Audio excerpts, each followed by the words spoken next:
શું ભાવનગર ફરી એક વખત છે તે હત્યાનગર બનવા જઈ રહ્યો છે? શું ભાવનગરમાં કાયદો અને વ્યવસ્થાના ધજાગરા ઉડી રહ્યા છે? આવો વધુ એક કિસ્સો ભાવનગરમાંથી સામે આવ્યો છે. વર્તેજ પોલીસ સ્ટેશનમાં રવિ રબારી નામના એક યુવાનની કરપીણ હત્યા કરી દેવામાં આવી છે, જેની વિગતે વાત કરીશું આ અહેવાલમાં.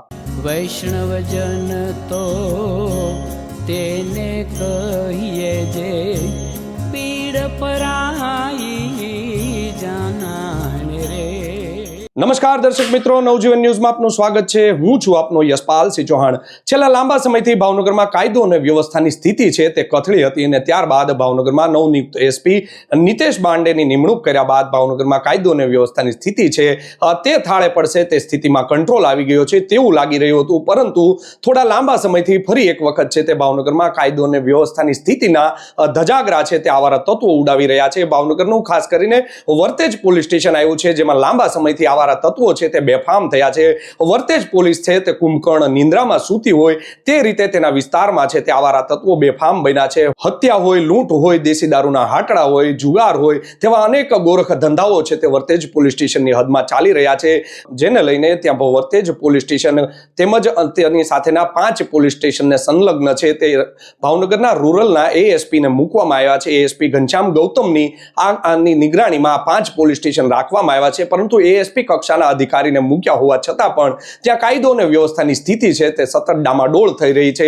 જો વાત કરવામાં આવે તો ગઈકાલે રાત્રે જે વાળુકડ ગામ આવેલું છે વર્તેજ પોલીસ સ્ટેશનની હદમાં, ત્યાં વાળુકડ ગામે બસ સ્ટેન્ડ નજીક છે તે રવિ ઉર્ફે લાલો રબારી નામના યુવાનની કરપીણ હત્યા છે તે કરી દેવામાં આવી છે. 29 વર્ષીય યુવાન છે, ડ્રાઇવિંગનું કામ કરી રહ્યો છે તેવું પણ જાણવા મળ્યું છે. સાથે જ એક તેના જ સમાજની યુવતી સાથે છે તેણે પ્રેમ લગ્ન કર્યા હતા અને તેની દાજ રાખીને જે સામેવાળા છે તેણે આ યુવાનની છે તે હત્યા કરી દેવામાં આવી છે. 7 જેટલા લોકો છે તે હત્યા કરવામાં સામેલ હોય તેવું પણ હાલમાં જાણવા મળી રહ્યું છે અને 3 લોકો છે તેને ઢોર માર મારતા હોય, ધારદાર હથિયાર વડે માર મારતા હોય તો એક વિડીયો પણ સોશિયલ મીડિયામાં વાયરલ થયો છે. જે પેલા વિડીયો પણ આપ જોઈ લો.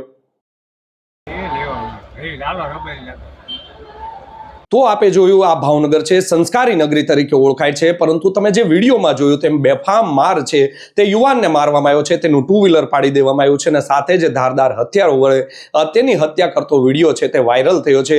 આ મામલે પત્રકારો છે તે વાળુકડ ગામે પણ પહોંચ્યા હતા. આજુબાજુની જે દુકાનો આવેલી છે ત્યાં સીસીટીવીમાં સમગ્ર ઘટના છે તે કેદ થઈ છે.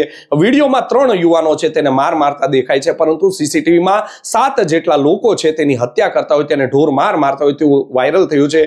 પરંતુ પત્રકારો જ્યારે ગઈકાલે ત્યાં વાળુકડ ગામમાં પહોંચ્યા હતા ત્યારે વર્તેજ પોલીસ સ્ટેશન છે તેનું છે તે પાપ છુપાવવા માટે, તેની કામગીરી છે તે છુપાવવા માટે, તેની નિષ્ક્રિયતા છે તે છુપાવવા માટે ડી સ્ટાફના માણસોએ પત્રકારોને સીસીટીવી જે આવેલા છે તેને લેવા માટે છે રોક્યા હતા અને તેમણે કહ્યું હતું કે અમારા પીએસઆઈ સાથે વાત કરો. પીએસઆઈ મહિપતસિંહ ચુડાસમા છે તેમનો પણ પત્રકારો સંપર્ક કર્યો હતો, પરંતુ દર વખતની માફક પીએસઆઈ ચુડાસમા ક્યારેય પત્રકારોનો ફોન છે તે રિસીવ નથી કરતા. તે પોર્ટ મરીનના પીએસઆઈ છે તેમને ચાર્જ આપવામાં આવ્યો છે. આ મામલે અમે પણ આજે પીએસઆઈ ચુડાસમાનો ટેલિફોનિક સંપર્ક કર્યો હતો. ઘટનાને 13 થી 14 કલાક જેટલો સમય વીતી ગયો હોવા છતાં પણ પીએસઆઈ છે તે ફોન નથી ઉપાડી રહ્યા. વર્તેજ પીએસઓને પૂછવામાં આવ્યું હતું કે શું વિગત છે, ત્યારે તેઓ પણ કહી રહ્યા છે કે મારી પાસે કોઈ વિગત નથી. આ મામલે અમે રૂરલના એએસપી છે ઘનશ્યામ ગૌતમ તેમનો પણ સંપર્ક કર્યો હતો, પરંતુ તેઓ છે તે કોઈ મિનિસ્ટર આવ્યા હોય તેના બંદોબસ્તમાં હતા. કાયદો અને વ્યવસ્થાના ભલે ધજાગરા ઉડી જાય, પરંતુ વીવીઆઈપીનો બંદોબસ્ત કરવો તે જરૂરી છે. તેમના જે તાબાના પોલીસ સ્ટેશનમાં કેવા ગોરખ ધંધા ચાલતા હોય છે, શું વર્તેજ પોલીસ સ્ટેશનની કોઈને બીક નથી રહી, શું પોલીસની એટલી ધાક નથી રહી? એએસપી ઘનશ્યામ ગૌતમને મૂકવામાં આવ્યા છે, પરંતુ તેઓ શું કરી રહ્યા છે, તેના વિસ્તારમાં કેમ આવારા તત્વો બેફામ થઈ રહ્યા છે તેમનું પણ તેમને સંજ્ઞાન લેવું પડશે. આ મામલે ઘનશ્યામ ગૌતમનું પણ એક નિવેદન છે તે સામે આવ્યું છે. શું કહી રહ્યા છે ઘનશ્યામ ગૌતમ, તેમને પણ સાંભળો. आज वर्तेज पुलिस स्टेशन के विस्तार में जो वाडुकड़ गांव आता है, उस गांव के उस विस्तार में जो है एक मर्डर का बना है, जो रात्रे 10 वागे हमको जो है खबर मिली थी. उसके मुताबिक जो है पुलिस स्थल पर पहुंची और जो है लाश को जो है अपने सुपुर्द लिया. अभी અત્યારે जो છે ઇન્ક્વેસ્ટની કામગીરી ચાલુ છે, પછી તજવીજ ચાલુ છે. सर मृतक નું नाम શું છે? रविभाई नाम जानने को अभी तक मिला है. सर કઈ કારણ જાણવા મળે છે? अभी तजवीज चालू છે. સર શેના વડે હત્યા કરવામાં આવી છે? अभी तपास चालू है. सर हत्या कई जगह वाडुगढ़ गांव के विस्तार में जो है चौक आता है, उस चौक के जो है हत्या हुई है.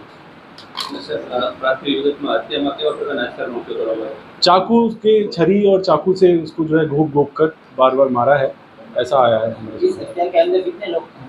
कितने लोग? अभी तो तजवीज़ चालू है, तपास चालू है, जैसे भी जानकारी मिलेगी आगे बताई जाएगी। Thank you. તો આપે સાંભળ્યા હતા એએસપી, તેમણે કહ્યું છે તપાસ ચાલુ છે, તપાસ ચાલુ છે, તપાસ ચાલુ છે. પત્રકારોએ જેટલા પણ સવાલ પૂછ્યા તેમાં તેમણે કહ્યું છે તપાસ ચાલુ છે. તો તમને ખબર શું છે, હત્યા થઈ જાય છે માણસની, એક એક કલાક સુધી તેની લાશ છે તે રોડ ઉપર પડી રહી છે, ધારદાર હથિયારો છે તે પણ શરીરમાં આમનામ રહી ગયા છે, અને તમે કલાકો પછી પણ કહી રહ્યા છો કે તપાસ ચાલુ છે, તપાસ ચાલુ છે. આ મામલે તેવી પણ એક સૂચક ઘટના સામે આવી છે. વર્તેજના પીએસઆઈ શક્તિસિંહ ઝાલા છે, તેઓ લાંબા સમયથી સિક લીવ ઉપર ઉતરી ગયા છે, એટલે કે રજા ઉપર ઉતર્યા છે. પરંતુ જ્યારે પણ આવી ગંભીર ઘટના બનતી હોય છે ત્યારે તેઓ છે ત્યાં પહોંચી જતા હોય છે. તો તમે રજા ઉપર હોવો છો તો શા માટે પીએસઆઈ ઝાલા છે તેઓ ઘટના સ્થળે અથવા તો હોસ્પિટલે દોડી આવે છે? તમે વિડીયોમાં પણ જુઓ, શક્તિસિંહ ઝાલા છે તેઓ રજા ઉપર છે, સિક લીવ ઉપર છે, તો શા માટે તેઓ પણ ઘટના સ્થળે એટલે કે હોસ્પિટલના બિછાને છે તે આવ્યા હતા?